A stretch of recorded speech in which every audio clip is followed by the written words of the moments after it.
Tributo. Historias que construyen memoria de la Shoah.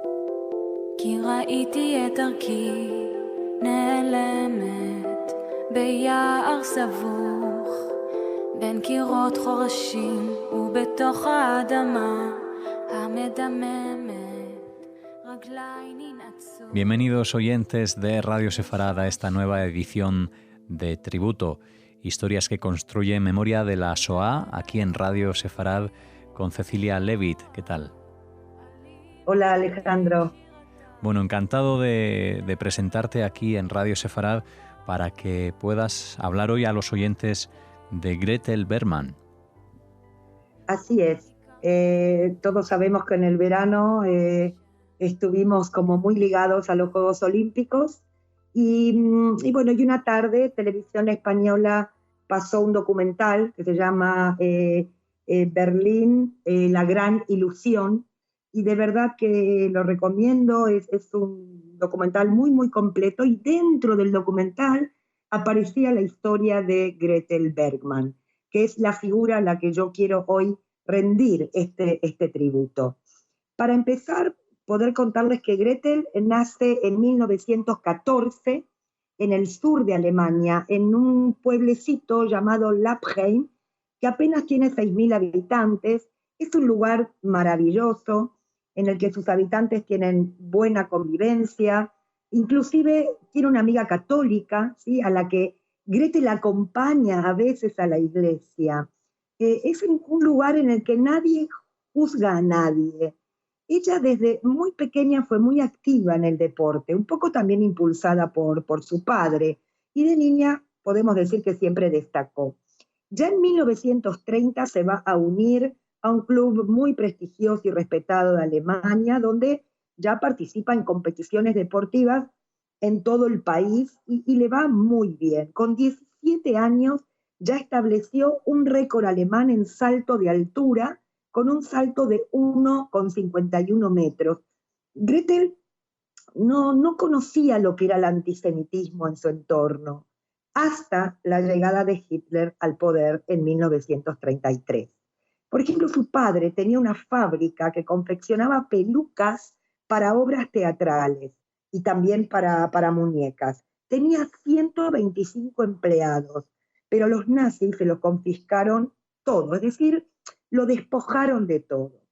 3 meses después del ascenso de Hitler al poder, en el 33, ya se fomenta la exclusión de los judíos de las federaciones y clubes deportivos. Es decir, fueron inhabilitados en todas partes del país. Y ya más tarde vienen las leyes de Nuremberg de 1935, son leyes raciales que lo que hicieron fue reforzar la exclusión total, ¿no?, de los judíos de la sociedad alemana. Es decir, no se los quería, y no se los quería no solo en el deporte, sino en otros ámbitos tampoco.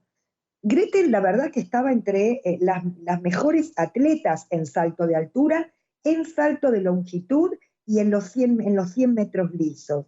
Pero bueno, al ser excluida de la selección nacional, ella continúa participando en competencias, pero competencias reservadas a los judíos, es decir, en clubes judíos que todavía no habían sido cerrados. Lo cierto es que Gretel fue relegada, ¿no? Fue relegada de la selección alemana, y esto está muy claro, por el solo hecho de ser judía. Ahora, por otro lado, también la habían aceptado en la Universidad de Berlín, pero cuando Hitler llega al poder, ella recibe una carta del rectorado que decía que por el momento no podía asistir a las clases por orden del Führer. El padre de Ethel, que es un hombre de negocios y tiene conexiones, decide que Gretel se traslade a Inglaterra, porque él considera que allí iba a poder entrenar, que no iba a tener que temer, ¿no?, por su seguridad. Ya en Inglaterra perfecciona sus habilidades y ahí también gana el campeonato británico de salto en altura en el año 34. Y con la esperanza también, ¿no?, de asegurarse una oportunidad de competir en los próximos Juegos Olímpicos de Berlín del 36. Respecto a los Juegos Olímpicos de Berlín, estos fueron organizados por Joseph Goebbels, que era el ministro de propaganda de Hitler, del Tercer Reich.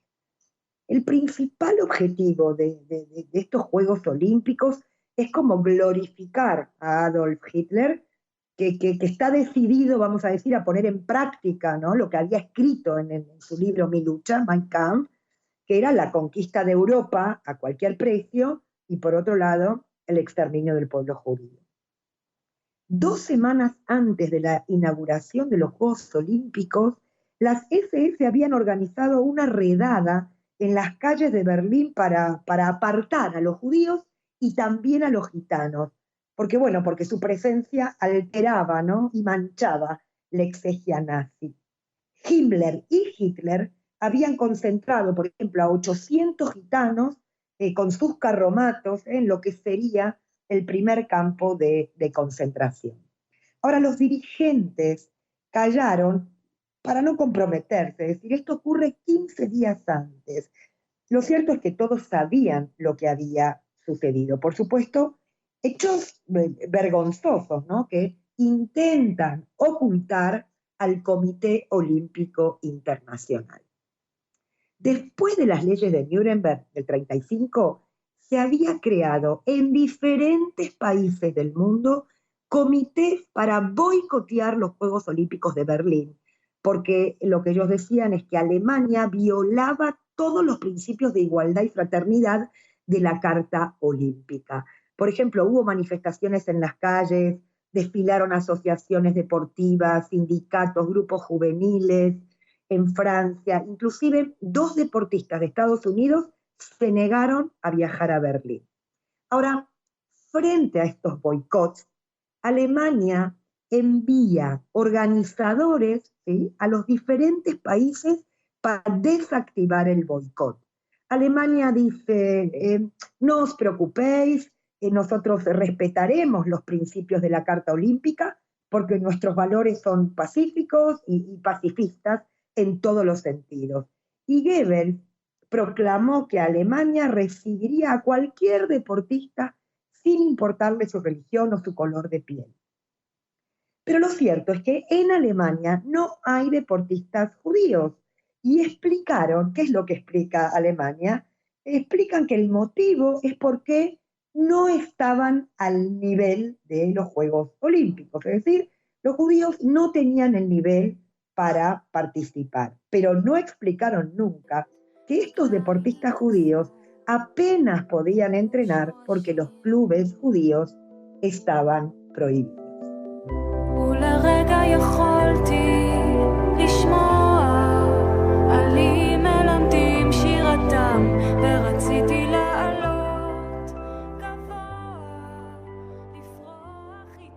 Estas organizaciones de boicot, como dije antes, el objetivo es boicotear los Juegos de Berlín, deciden organizar en Barcelona unos Juegos deportivos populares.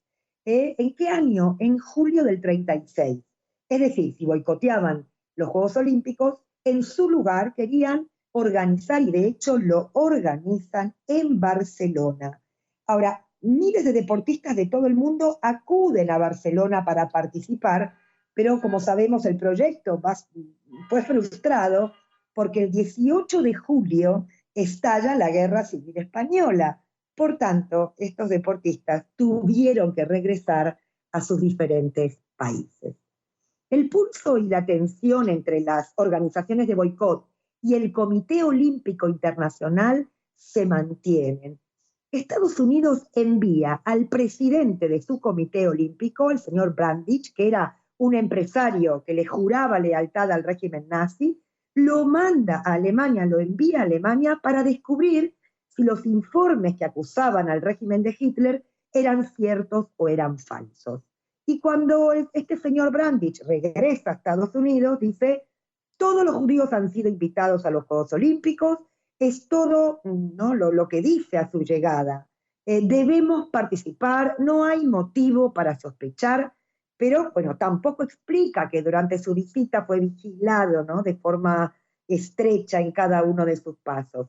Y al final consiguió una votación de 61 a 57 votos a favor de la participación de Estados Unidos en Alemania, lo que otro dato interesante, impulsó a escribir en un diario judío de Nueva York, el titular decía "Victoria nazi de Brandich a favor de los Juegos Olímpicos". Una vez que Estados Unidos aprueba, Gran Bretaña, Canadá y Francia se van a alinear con Estados Unidos. Pero atención con este dato, la única concesión que Alemania aceptó fue seleccionar a 2 deportistas judías para los Juegos Olímpicos. Y una de ellas es Gretel Bergmann, nuestro personaje, y la otra es Elena Mayer. Es así como en 1936 Gretel tiene 22 años, vive en Inglaterra. Ella de verdad ostenta el récord de salto de altura. Es así que el padre de Gretel viaja a Inglaterra y le dice a su hija que debe regresar a Alemania. Ella no está por la labor, no es lo que quiere, pero el padre le confiesa que su familia había sido amenazada de muerte. Por tanto, aquí no hay opción, no tuvo elección. Gretel hace las maletas y regresa. Es decir, si se hubiera negado, a lo mejor hubieran asesinado a sus padres y a su familia. Esta otra deportista, Elena Mayer, era una esgrimista judía alemana que había emigrado a Estados Unidos y también la obligan a participar. Aquí la intención es clara, es cubrir las apariencias y tranquilizar, podemos decir, la opinión internacional.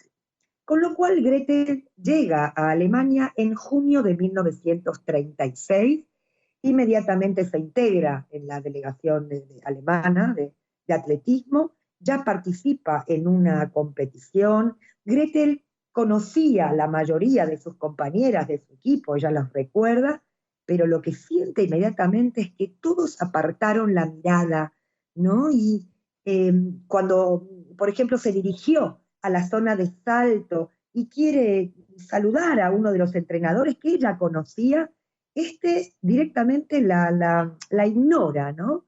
Inclusive también sus amigas se sientan en un extremo y la dejan totalmente sola. Era un ambiente muy, muy desagradable. Es aquí donde Gretel salta estos 1,60 m, que era el récord alemán. Esto se sucede un mes antes de los Juegos. Pero poco después le van a enviar una carta diciendo que no podía ser seleccionada por la mediocridad de sus resultados. Absolutamente mentira, pero esto es lo que ellos dijeron. Y para justificar la ausencia de Gretel en los Juegos, dijeron que estaba lesionada. Nuevamente, los nazis mintieron una y otra vez. Del equipo alemán, solo 2 atletas alemanas fueron seleccionadas para el salto de altura. Una es Dora Ratchen y la otra es Elke Fritz. Quiero también apuntar un dato importante que, bueno, el dolor, ¿no? Que significa estar a un mes de los Juegos Olímpicos y borrar, ¿no? Estos sueños. Ahora, las marcas de Gretel fueron borradas de los registros deportivos. Inclusive el nombre de Gretel Bergmann también, pese a que fue la primera atleta alemana que saltó 1,60 m. Pero lo cierto que también, si ella hubiera jugado y hubiera ganado, que era lo más probable, también hubiese sido un enorme insulto, podemos decir, al orgullo nazi. Una judía hubiera ganado un oro.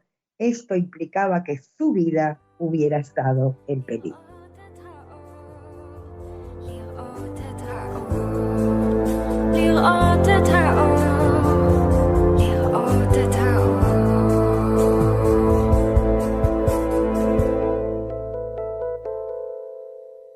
El 1 de agosto de 1936 ya Hitler declara, ¿no?, la inauguración de los Juegos Olímpicos de la 11ª Olimpiada en Berlín. Este evento es perfecto, es decir, el equipo nazi, podemos decir, adorna de manera estética, iluminación, los cantos, todo se integraba perfecto, ¿no? Hay una puesta en escena maravillosa. Goebbels, la verdad, los fascinó a todos El grito de Heil Hitler se escuchó por todo lo alto. Hay 120.000 espectadores que asisten a la inauguración. Por ejemplo, las SA, a ellos, que es la guardia secreta de nazis, se les reserva un pueblo entero para mantener el orden. En estos Juegos Alemania gana 33 medallas de oro. Por lo tanto, el himno nacional alemán va a sonar 33 veces. Pero el himno del partido nazi, con la bandera del partido nazi, el himno va a sonar 480 veces. Y como dije antes, aquí el objetivo es uno, acá hay un propósito primero de contemplar a Hitler, ¿sí? Un poco el lema, ¿no? de Hitler es un pueblo unido detrás de un líder, un imperio, un pueblo, un Führer. Pero fijaros qué paradójico, en el salto de altura va a ganar una judía húngara, ¿sí? Y Boyachak, esta chica gana el primer puesto, y la alemana Dora Ratchen, atención que la mencioné antes, quedó en el cuarto lugar. Este puesto de cuarto lugar, años después, quedó eliminado de los palmares cuando se demostró que Dora Ratchen era un hombre. Gretel jamás sospechó. Esta atleta, Dora Ratchen, compartía habitación con Gretel Bergmann. Esto también es una artimaña. Los nazis, por un lado, querían a toda costa, ¿no?, una medalla. Como dije, Dora está muy cerca de Gretel. Y Gretel, si Gretel hubiera sospechado algo, por supuesto que Gretel hubiera callado, ¿no?, para proteger su vida. En los años 60, recién Gretel se va a enterar de esto, y como dije, Gretel nunca supuso que era un hombre. En 1937, Gretel abandonó Alemania y emigró a Estados Unidos, donde allí fue campeona nacional en 1937 y 1938, además del campeonato de tiro del 37. Logra sacar a sus padres de Alemania y a sus hermanos. Un año después ya se casó con Bruno Lambert, que es un médico judío también exiliado de Alemania. Ambos obtuvieron en 1942 la ciudadanía americana. Y con el estallido de la Segunda Guerra Mundial en el 39, esto hizo ya que Gretel dejara de competir. Gretel había prometido no regresar nunca a Alemania, pero lo hizo en 1999 para recibir el premio George von Oppel, y en el año 2012 ya ingresó, vamos a decir, al Salón de la Fama de la Fundación Alemana para la Ayuda del Deporte. La historia de Gretel fue llevada a la pantalla por HBO en el 2004, recibiendo una buena crítica. Hay una excelente actuación de Natalie Portman, y podemos decir que su nombre también figura desde 2014 en una de las calles aledañas al Estadio Olímpico de Berlín, ¿no? Es una calle que está rebautizada como Gretel Bergmann Weg. Y además, este récord de 1,60 fue restituido por la Federación Alemana de Atletismo en el año 2009. Gretel nunca quiso hablar alemán. Las 2 veces que estuvo en Alemania exigió un traductor. Contarles que Gretel falleció en Nueva York a los 103 años en el año 2017. Este es mi tributo para Gretel, para ese sueño, para todo ese esfuerzo, ¿no? Este sueño que le fue arrancado, el sueño que ella se había visionado, ¿no? Ella se había visto a sí misma ganar ese oro. Y esto, como sabemos, requiere esfuerzo, una ambición de autosuperación. Y como digo, fue despojada, ¿no?, de todo aquello, en definitiva, por el solo hecho de ser judía, ¿no? Una deportista única que va a chocar, ¿no?, con la Alemania nazi y con esta ideología racista y antisemita. Para terminar, también yo quiero hacer una reflexión en el rol del Comité Olímpico Internacional. yo siento que sin la complicidad del Comité Olímpico, ¿no?, que lo que hizo fue tranquilizar a Europa y a Occidente, a lo mejor los Juegos jamás, ¿no?, se habrían celebrado. En un artículo leí que este Comité Olímpico Internacional no pudo verle las orejas al lobo. Qué pena, ¿verdad? Así que este es mi tributo para Gretel Bergmann y toda su familia. Pues como siempre, gracias Cecilia por compartirlo aquí en Radio Sefarad para todos los oyentes. Te esperamos con los brazos abiertos aquí en tu casa. Hasta la próxima. Muchas gracias. מתפרקת מכל כאביי, מכל בדידותי.